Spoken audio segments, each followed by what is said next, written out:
All right, everybody. Thank you and welcome to the Bald Eagle Podcast. I am Shawn Cressman. I am the Bald Eagle. Well, the Bald Eagle Podcast is a 100% Philadelphia Eagles podcast. We don't talk about any other teams or any things that are going on with other teams, of course, unless that impacts the Eagles. So NFC East rivals we may discuss slightly. Bald Eagle Podcast is part of the Philly Sports Alliance. And the official sponsor of Philly Sports Alliance is La Terrain Watches. So you'll see down on the bottom there scrolling for a while some information about La Terrain, excellent watches, and you get a discount if you put in PSA, Philly Sports Alliance. Okay, the Bald Eagle Podcast has 3 rules, very important rules, especially, I've been saying this every episode, but I feel like every episode there's a lot of stuff going on that I don't want to talk about on here, and it's specific to politics. So we don't talk about any politics on the Bald Eagle Podcast. You know, there was a rare exception. You could sort of consider COVID political, which is amazing that it was like that. But so we did talk about that briefly because it impacted the game and schedules and things like that. But other than that, we don't talk about politics. We stay away from it. This should be your escape from all that bullshit, right? I don't talk about personal information. I don't talk about my personal life. Nobody cares. I don't talk about the players' personal lives. I don't care. So I don't spend any time reading about the things they do in the off season. You know, getting married. You know, whatever. Now, of course, if somebody was arrested with a DUI or something like that, of course we talk about that. That's not their personal lives because that impacts the game. And lastly, I'm not censored. I say whatever I want. I don't give a shit. Hopefully you don't either. Now, the Bald Eagle Podcast, in addition to it being 100% Philadelphia Eagles, so we don't talk about anything else. You don't have to worry about, listening about other teams, things like that. I only know about the Philadelphia Eagles, so I try and focus more on that. But the one thing that sets this podcast apart is its regular season and postseason in-depth analysis. I'm not aware of any other podcast that goes over the game as detailed as I do. I love doing it. It's very time-consuming, but I enjoy it. So after each regular season and postseason games, I go over each play. We talk about it in detail, most plays in detail, and that way you know who's doing well. Maybe Jalen Hurts' stats don't look as good as he's actually playing, or vice versa, and you'll know that. And you won't hear anything like that anywhere else. All right, so let's start with our countdown. We're always counting down to something. There's always something to look forward to in the NFL. Technically, we're not counting down to it. It's sort of started, but we have one more day until the next group of OTAs. We already had one day, May 31st. June 2nd and 3rd, which is tomorrow, of course, is another bunch of OTAs. And June 6th through 8th is another group of OTAs. Now, we've elected as a team, or the coaches have elected as a team, to only have 6 days of OTAs. The limit is 10, so we could do 4 more days. But there's been a theme since Sirianni's been coach, and he feels like it's been successful, and that is to reduce practice time as much as possible to reduce injuries. Now, I don't want to talk too much about OTAs real quick because I do want to also acknowledge that yesterday, and I didn't have my podcast on yesterday, was 100 days until the regular season opener. So we're down to 99 days. I do want to bring that up because that's also a very important thing to count down to. Back to OTAs, we are one of 2 teams that aren't holding a mandatory minicamp. The other team is the Bengals, and they're doing it because they feel they need a little bit of a break from their Super Bowl appearance. Training camp should be around July 26th. I have not seen any solid dates yet. Based on what the collective bargaining agreement allows, all teams that aren't in the Hall of Fame game or don't play that Thursday night game can report no earlier than July 26th. So last year it was July 27th, and almost everybody started their training camps on July 27th. Now, Jacksonville and the Raiders, because they play in the Hall of Fame game, they're able to start as early as July 20th. And the Rams and Buffalo, they are in the season opener on Thursday night. They're allowed to start as early as Saturday, July 23rd, no earlier. And rookies can report up to 7 days before veterans. So, again, no official word about how the Eagles are going to handle that, but they could bring the rookies in a few days earlier. There is some structure, according to the CBA, about how these practices have to occur. And, in fact, they've changed it slightly and been a little more specific. So the first 5 days of training camp are limited to no contact, no physical contact, and there's limits on how much you can practice each day. Day one is generally walkthroughs and in-team meetings. Day two is limited to 90 minutes of practice. Day 3 is limited to 105 minutes. Day 4 and 5 are limited to 2 hours of practice.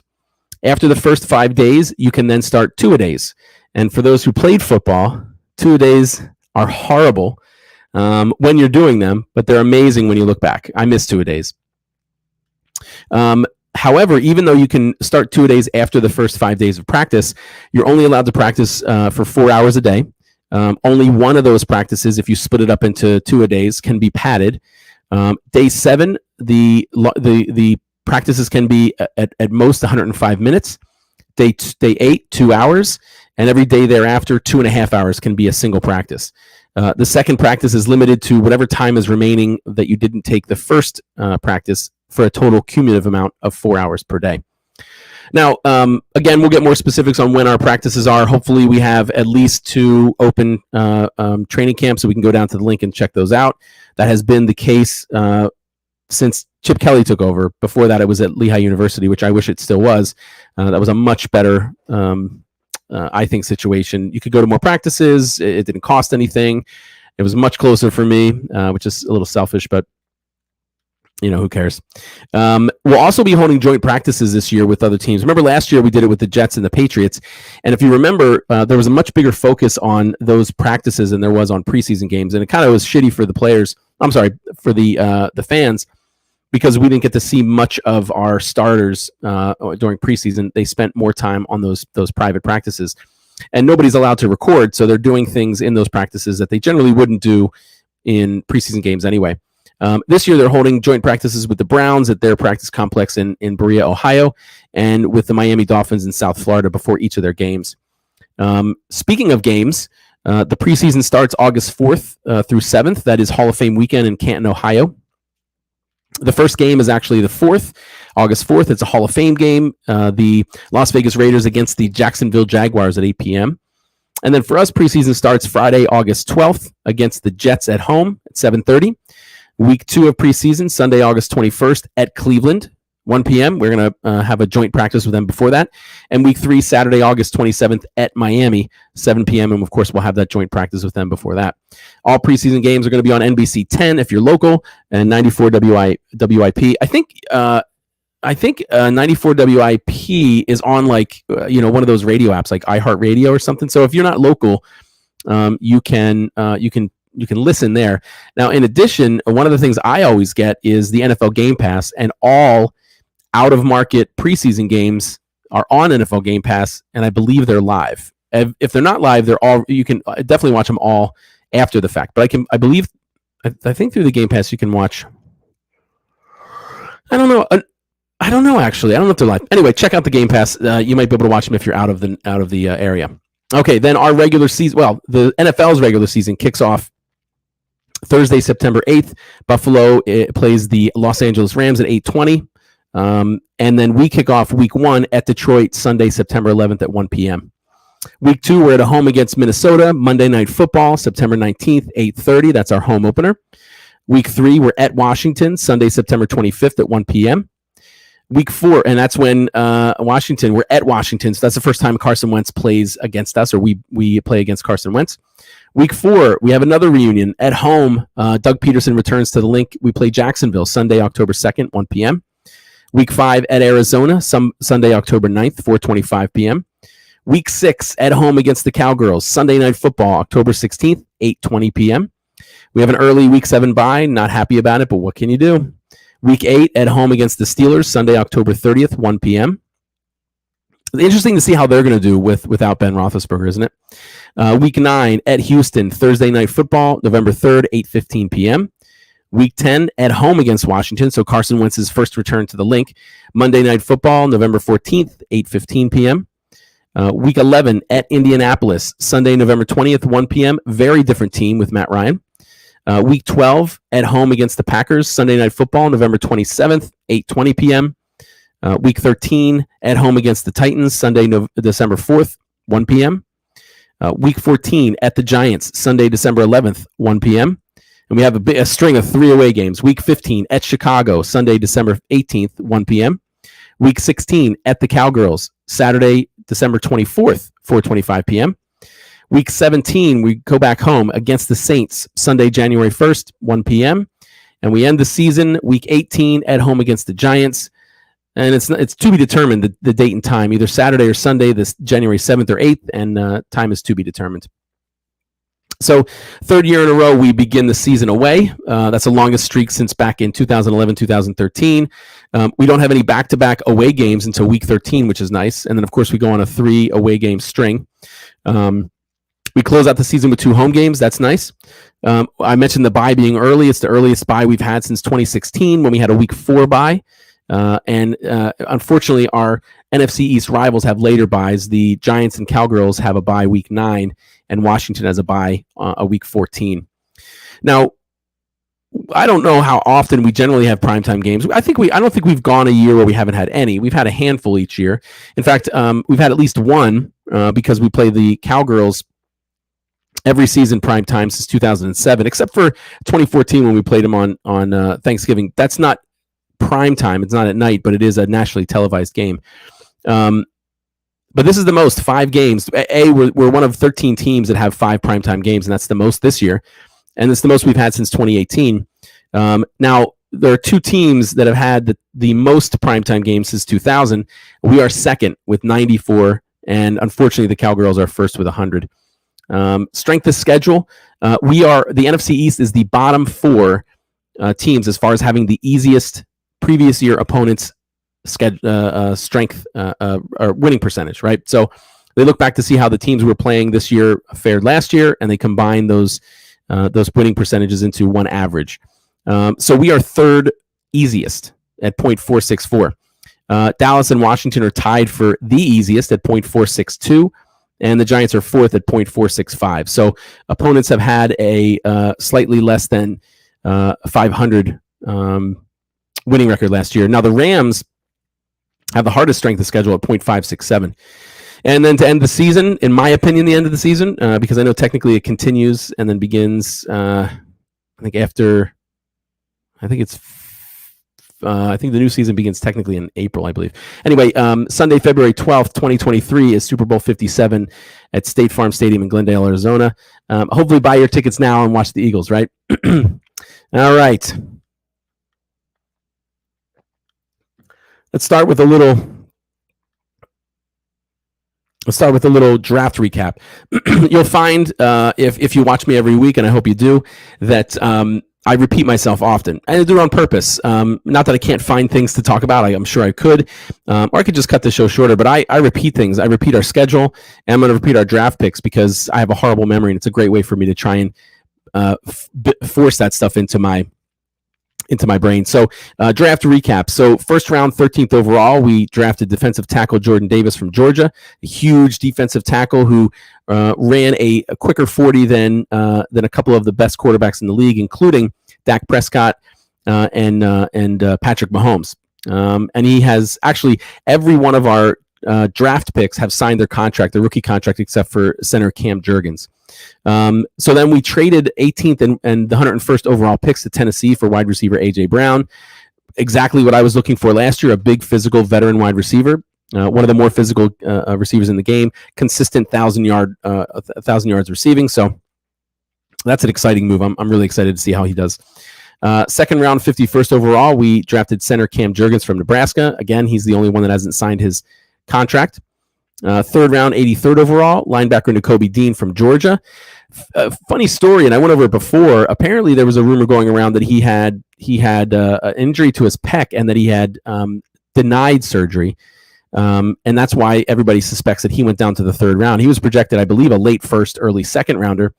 Very fast linebacker who seems to be pretty good in coverage, which is very valuable on a team that plays zone a lot and has struggled with linebackers in zone.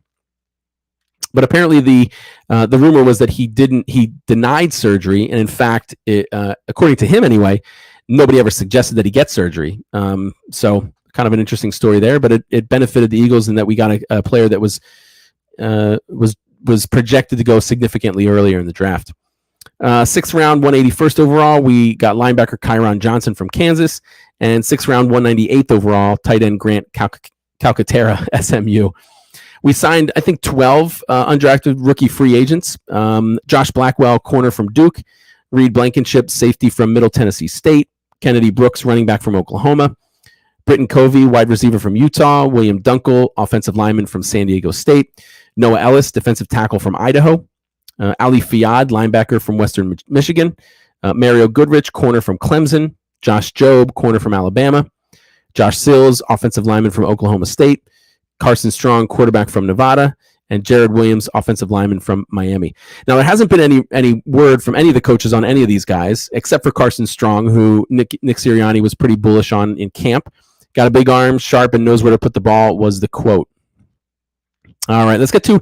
There was a little Eagles news, nothing real urgent, not a lot going on at this time of the year. But June 5th, if you are a gamer, 4 days from now, the Eagles are playing a Madden 22 tournament. Now, you want to double check because it appears you might have to have an Xbox Series X or S. And I'm not a gamer, so I have an Xbox One, but I don't know if it's either one of those. And there's three winners. First place gets a premium Bose headphones and Eagles season tickets. I might join just to get a shot at those. Second place, autographed helmet and custom gaming controller, and third place is an autographed jersey and $100 to the Eagles Pro Shop. Sounds exciting. Sounds fun. I wish I played Madden more often, to be honest with you. Let's see, roster moves. We didn't sign or release anybody over the last week, but we have signed over time. We have signed a bunch of people, and we've been reviewing each one. So we talked about linebacker Hassan Reddick. We talked about wide receiver Zach Pascal. We talked about James Bradbury, corner from Giants. And now we're going to go over three more. Kind of, nothing real, no real value. I don't want to say valuable because we don't know how they're going to play. No big splashes, no big names we're going to go over. But I figured I'd give you some background on everybody. So first we're going to talk about wide receiver Devin Allen. We signed him. He was an unsigned rookie free agent. 6 feet, 198 pounds, played 3 years in Oregon from 2014 to 2016. In 2014, he caught 41 receptions for 684 yards and 7 touchdowns, but he injured his knee on the opening kickoff of the Rose Bowl. He returned in 2015, only had 9 receptions for 94 yards, and in 2016, only 4 receptions for 141 yards and a touchdown, and he suffered another knee injury. Now, the reason his production declined wasn't because he was necessarily a bad football player, but over his college career, he focused more and more on the Olympics. This guy runs the 110-meter hurdles. He is a 2-time Olympian in 2016 and 2020. He placed 4th in the 110-meter hurdles in Tokyo in 2020 and placed 5th in Rio in 2016. He's participated in the World Athletics Championship in 2017 and 2019, and he placed 7th in the 110-meter hurdles in 2019. His goal is to compete in the next USA Track and Field Outdoor Championships and the World Athletic Championships. Now, the USA Track and Field ones are in June, and the World Athletic Championships are apparently July. In fact, I think they wrap up July 18th, which would be approximately 8 days before training camp starts. So it works out really well for him to try in those. And his, the goal of him coming to play football is to, I believe, no longer compete in the hurdles and focus on football now. So you wonder, he had his stats as a receiver in Oregon weren't remarkable. So why would we give him a shot? Well, he went to the pro day at Oregon, even though he hadn't played for a while. He was allowed to go to the pro day and show off, and he ran a 40 in 4.35. Which is remarkable. He'd be one of, if not the I guess Devontae Smith. I don't know what his 40 is, but he'd be one of the fastest guy on our team. He has a 34.5-inch vertical. He ran the 20-yard shuttle in 4.55 and the 3-cone drill in 7.23. Not real impressive 3-cone number. So he may not be good with side to side, which isn't as important in a wide receiver as it is in, say, a running back. But that 4.35 is amazing. So kind of throw in. Trying to involve anybody we can that has skill and see how things work out. So let's move to, we signed wide receiver Josh Hammond from the Jags. He signed with Jacksonville as a rookie free agent out of Florida in 2020. 6 feet, 194 pounds, runs the 40 in 4.53. He was not invited to the combine, and his pro day was canceled due to COVID, so I don't have a lot of his stats. He's 23 years old, had played all 4 years in college at Florida. In that 4-year span, he started 31 games out of 49, played in 49, started 31. He had 87 receptions for 1,138 yards. That's a 13.1 average and 6 touchdowns. Had his best year in 2018 when he played in 12 games, had 28 receptions, 369 yards, 13.2 average, and 4 touchdowns. Nothing real impressive in college. Not real fast. The 4.53 isn't necessarily that great. I ran a faster 40, and when I was 15 years, 20 years younger. He spent the last 2 seasons on the Jaguars practice squad. Was elevated in 2 games in 2021, Week 16 versus the Jets, and Week 18 versus Indianapolis. In those 2 games, he played 13 snaps. One little highlight: he was the Jacksonville Jaguars' leading receiver in preseason in 2021. He had 12 receptions for 124 yards. So this is what I'm saying. Nothing real remarkable that we've signed. And last, we'll go over signing corner Jimmy Moreland from the Texans. He was a 7th round, 227th overall pick by Washington in the 2019 NFL Draft. He's 5'11", 182. Didn't go to the combine, but did go to a pro day. His pro day numbers: a 40-yard, he ran in 4.46. The 20-yard in 2.5 seconds. The 10-yard, 1.56 seconds. I don't have percentages for these because it was just pro days. His vertical is 39 inches, which is impressive, although he's 5'11", so about the same average, about the same height as a corner. So that might give him a little bit of an advantage if the corner can't jump that high. Broad jump, 120 inches, 20-yard shuttle, 4.26, 3-cone, 6.83. So this guy runs a 4.46 40. Excuse me. This guy runs a 4.46 40, Jimmy Moreland, the corner from the Texans. But his 3-cone is 6.83. Wide receiver Josh Hammond from the Jaguars. That Devin Allen, the rookie that was the Olympian, he ran a 4.35 40, and his 3-cone is 7.23. So the 3-cone is more side to side than it is straight back and forth.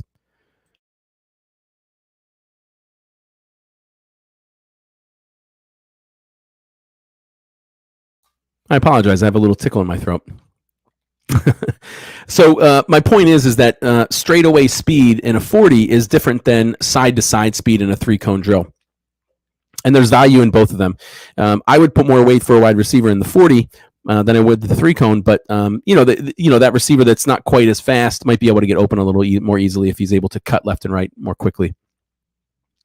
Back to corner Jimmy Moreland from the Texans. He played in 30 games, started 10 at Washington, played 48% of the defensive snaps in 2019, 57% in 2020. In addition, he played 42% of special teams and 32% in 2019 and 2020, respectively. So there's generally with some of these guys, there's a pattern, and most of the ones that make the team have experience on special teams as well. They can't quite make it as, for this guy, a starting corner. Played in 7 games with Houston in 2021, but his snaps declined. He only played 2% of the defensive snaps in those 7 games, which was 8 snaps, so nothing significant. But he did play 22% of the special team snaps. So he might be, if he doesn't make the team as a corner, it sounds like he has an okay shot at making it as a special teamer. In his rookie year, he struggled in corner. He allowed 31 completions on 39 targets, which is a completion percentage almost 80%, 79.5%, and that was 14 games and 5 starts. Performed better in 2020, 5 starts in 16 games. He allowed 44 completions on 65 targets. That's a completion percentage of 67.7%. And he also had a pick and a half a sack. Interesting, the interception was against us, the Eagles. We were actually beating the Washington, I don't know if they're the Redskins back then, the football team, but now the Commanders now. We were beating them 17-0, and that was part of their comeback. They picked us off and then came back and won the game. All right, those are 3 more of our free agent signings. We'll go over 3 more next week if we have 3. Yeah, we have 3 more to. Oh, actually, no. I think we have 1 more of a free agent signings, and then we'll get back to some of those undrafted free agent signings, rookie free agents, and we'll look at those guys next week as well. A little bit of no injury news. I haven't heard anything about any injuries on the Eagles. A little bit of NFL news. Roster cuts. If you recall, I guess back from 2019 and back, you would have to go from your cap of 90 while you're practicing down to 53 in one cut right before the beginning of the season. Last year they staggered it, and they're going to continue this year.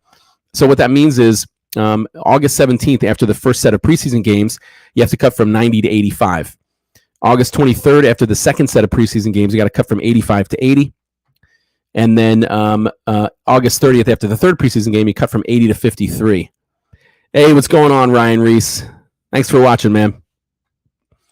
Go Birds. Ryan Reese has two podcasts, I believe. One is All Philly 4 Sports, and the other one is Just Football. Let me bring that up here. He's got Football Smack Talk Show, Ryan Reese, and the Philly Broadcast. He's on both of those. So keep an eye on him. I'll go over all our schedule at the end as well. So again, tiered cuts, which I'm a big fan of. When you think about cutting everybody in tiers, that gives those guys that get cut a better chance of finding a team before the season starts. They can go to another camp and try out there. A little bit of adjustment about roster management during the season. Last year, if you placed a player on injured reserve, he had to miss 3 games. They increased that to 4 games. Up to 8 players can be designated to return from injured reserve. And in fact, 1 player can come back from injured reserve twice in 1 year. However, that counts towards 2 of your 8. So if one guy comes back twice, another guy comes back twice, you got 4 of your 8 already taken up. Teams are allowed to continue to have 16 players on their practice squad. Pre-2020, that was 14. They're now allowed to have 6 veterans on their practice squad. I forget how much it was before. In fact, I don't think you were able to have veterans on your practice squad before 2020. The other 10 players can have no more than 2 official seasons in the NFL. You can elevate practice squad players 3 games. Formerly, it was only 2. Now, the limit is that if you want to elevate that player, say, for a 4th game, you can't. You have to add him to your 53-man roster. All right, that is it for the news. Let's move to one of my favorite parts of the Bald Eagle podcast, and that is the Bald Eagle Fact. I am a huge Eagles fan. I've been an Eagles fan since I can remember. I think I was like 9. But to be honest with you, I don't remember everything, and I never did really any research on the history of the Eagles. So I do that as part of my show. I like to reach back and look in history and see what's been going on. I do things like, the list of all of our head coaches from the beginning, a list of all the seasons from 1933 when we entered the NFL, a list of all of our Hall of Famers, our Pro Bowlers, just kind of chip away at it and do a different one every episode. I'm starting a new set of Bald Eagle facts today, and that is we're going to go over the Eagles' all-time record holders, current record holders. I'm going to start with somebody who was somewhat divisive. I'll tell you that I'm torn about this guy and doing more research on his career. So in my opinion, before studying a little bit more on his career, I always thought that he was I was happy that he was our quarterback. I thought he was a very, very good quarterback. But I never thought he was a great quarterback, only because he didn't quite, when the moment was there to win the Super Bowl, he didn't do it. He failed. And, that break there, I think this, dropped him down a notch from being a great quarterback to a very, very good one. And I'm not saying I don't appreciate what he did for us. I absolutely do. It was great. It was great to be as good as we were when he was our quarterback. But at some point, being really good isn't quite enough, right? You don't want to just be really good for 11 years, essentially. You want to be great at least one of those years, and we didn't quite make it. So you probably have guessed, I'm talking about our current passing leader. He leads the Eagles in, passing yards, completions, passing. Where are we here? He's all-time leader in pass attempts, pass completions, passing yards, and passing touchdowns. And that is Donovan McNabb. So Donovan McNabb, of course, started his career in college at Syracuse. At Syracuse, as the quarterback, he was 35-14, and he started all 4 years. He completed the longest pass in Syracuse's history as a freshman. It was a 96-yard pass against West Virginia University. And actually, in that game, he accounted for 350 total yards of offense. Now, as a side note, he chose Syracuse because he wanted to show people that he was a pocket passer. Clearly, having 350 total yards of offense means he ran as well. That means you're not a pocket passer. I hate to tell you, but again, no knock on him. He set the school record with 2,892 yards of total offense as a junior.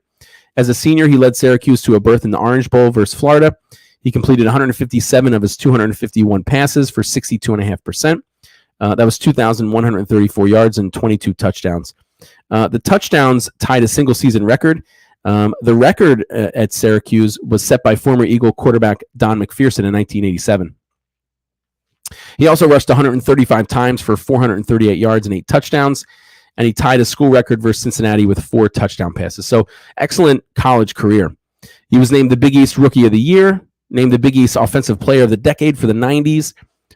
He was the Big East Offensive Player of the Year 3 times, 96, 97, and 98.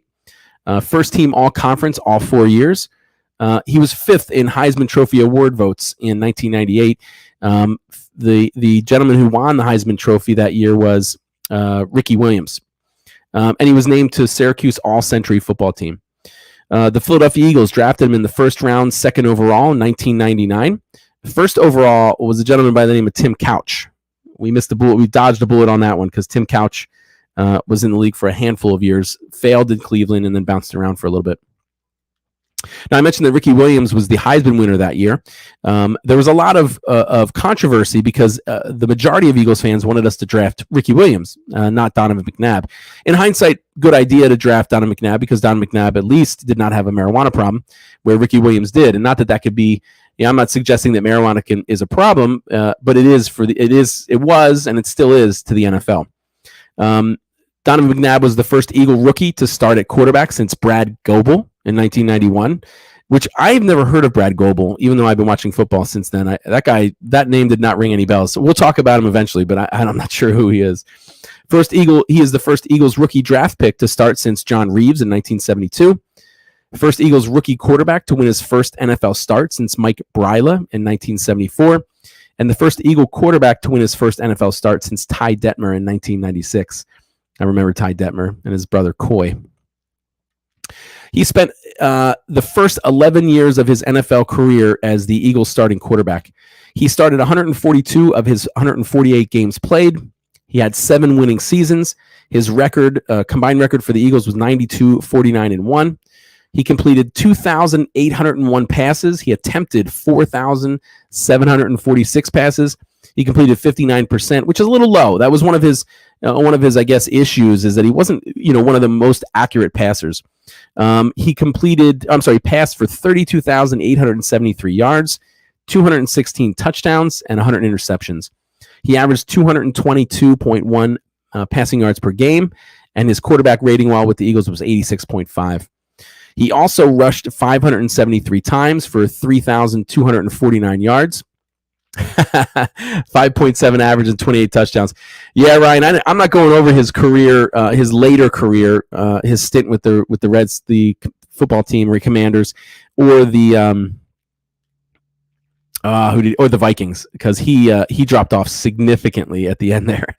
Struggled to complete a pass, which it was all mental, right? Somebody gets in your head and you just can't make the throw anymore. But during his career, he led the NFL in 2000. He led them the quarterbacks in rushing attempts at 86, quarterbacks in rushing yards at 629, average yards per rush at 7.3, and rushing touchdowns.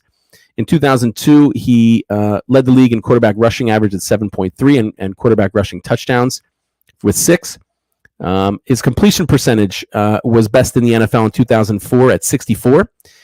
He also was the best in the NFL in passing touchdowns at 31 and quarterback rating at 104.7. So excellent year 2004, where we went to the Super Bowl. He just choked in the Super Bowl. That's what that's the problem I have with McNabb. In 2006, he led the league in passing yards per completion at 8.4. I'm sorry, that was in 2006. I don't know if I said 2008. But in 2008, again, he had a great year. He led the league in completions at 345, attempts 571, and passing yards 3,916. In his 11-year career, he led the Eagles to 8 playoff appearances, 2000 through 2004, 2006, 2008, and 2009. We had 5 NFC East division championships. We went into that string of 4 years in a row, 2001 through 2004, and then one more time in 2006. We went to 5 NFC championship games. Again, the string of 2001 through 2004, and then one more time in 2008. And of course, we went to Super Bowl 39, lost to the Patriots 24-21 in what could have been a win. I think we had a total of 5 turnovers that Super Bowl, and take one of those away, and perhaps we win by 3. We lost by 3, even though we had so many turnovers. Anyway, he was elected or nominated or selected for the Pro Bowl 6 times. He was a 13-time NFC or NFL Offensive Player of the Week, a 4-time Offensive Player of the Month. In 2011, he was NFL's number 100th player at their top 100 players. In 2000, he was second only to Marshall Faulk in MVP voting. Marshall Faulk won the MVP, but he was second. He is the 4th quarterback in NFL history to have more than 30,000 passing yards, 200 touchdown passes, 3,000 rushing yards, and 20 rushing touchdowns in his career. And those other 3 quarterbacks that have had that have been remarkable. Frank Tarkenton from the Vikings back in the day, who I believe he was with the Vikings for at least 2 of their Super Bowl runs early on. Didn't win any of them, but he was there. John Elway and Steve Young. So great company to keep. I mentioned he is currently the Eagles' all-time leader in pass attempts, pass completions, passing yards, and passing touchdowns. He led the whole NFL in quarterback wins from 2000 to 2004. He ranked 4th in quarterback wins during his 13-year career, so we're including his shitty seasons with Minnesota and Washington. He was only behind in that 13 years Peyton Manning, Tom Brady, and Brett Favre. He's the first NFL quarterback to throw for more than 30 touchdowns and less than 10 interceptions in a season in 2004. And he is tied with Jim Kelly for the most playoff wins by a quarterback that did not win the Super Bowl, and that's 9.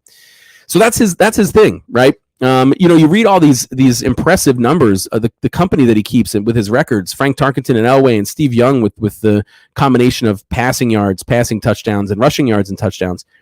And then you look at his during his 13-year career, so even including the shitty years with Washington and Minnesota, he had the 4th most wins and most wins. And who is he behind? Peyton Manning, Tom Brady, Brett Favre. The only thing that sets him apart from everybody there except for Frank Tarkenton is that he did not win a Super Bowl. Right. Really, really good career. Really good career. It was amazing to be an Eagles fan while he was the quarterback because we did well almost every year. We dominated the NFC East, and that's really good. And it was great while it lasted. But at some point, you want more, and I always wanted more. And he just couldn't. He couldn't win that Super Bowl, and that I think that's going to haunt him his whole life. It's unfortunate because he did have a great career. But looking at these numbers, you would think, yeah, he should go to the Hall of Fame, right? But I don't think so. I don't think perhaps if he got to the Super Bowl and his play was good, he wasn't at any you don't want to point fingers necessarily, but perhaps if in the Super Bowl it wasn't his turnovers that caused the loss. If he had no turnovers, right, then I would see he's absolute shoe-in for the Hall of Fame eventually at some point. But the fact that he just when in my opinion, if you want to put him in the Hall of Fame, if you want to say he's a great quarterback, he needs to step up to the plate and be a great quarterback when you need him to be a great quarterback. And that was during the Super Bowl, and he didn't do it. So, in my opinion, that kind of keeps him out of the Hall of Fame. For now, I mean, there may be some flexibility, later in the future, but I don't think anytime soon should he get in. So that is our current record holder for pass attempts, pass completions, passing yards, and passing touchdowns, Donovan McNabb. All right, do me a favor. I brought this up before. I want you to look at it again. Follow all of us on social media. Follow the Philly Sports Alliance. Follow the Bald Eagle Podcast. And do me a favor, check out all of our shows. We have an amazing lineup of sports-related shows On Mondays at 6, I mentioned you have the Football Smack Talk show. That features Ryan Reese and Eric Ward. Ryan was making some comments on the show today. I appreciate that, Ryan. Mondays at 7:30, the Diamond Club. The Football Smack Talk show is all football, all NFL football. Although they are Eagles fans, they talk about all teams. Mondays at 7:30, you're going to watch the Diamond Club podcast. That's all Phillies podcast featuring John Hunter, Chris Lahiff, and Danny Hart. Tuesdays at 6:30, the Philly Broadcast. That's got Ryan Reese and Ryan Finneran. The Philly Broadcast is all for sports and Philadelphia specific. That's right, Football Smack Talk show. And then we got Wednesdays at 6. You are glued to Facebook or Instagram or whatever, watching the Bald Eagle podcast with me. I'm the Bald Eagle. Later tonight at 8 p.m. is Mixed Sports. That is a football podcast with Eric Ward and Jay Landry. They talk about the full NFL. Eric Ward is an Eagles fan, so he's okay, but Jay Landry's kind of a douchebag because he's a Cowgirls fan. Not a real douchebag, but you know what I'm saying. Thursdays at 5:30, Tendies on Pattison. That's all about the Flyers. That's got Paul Batcho, Jack Griffin, and Chris Lahiff.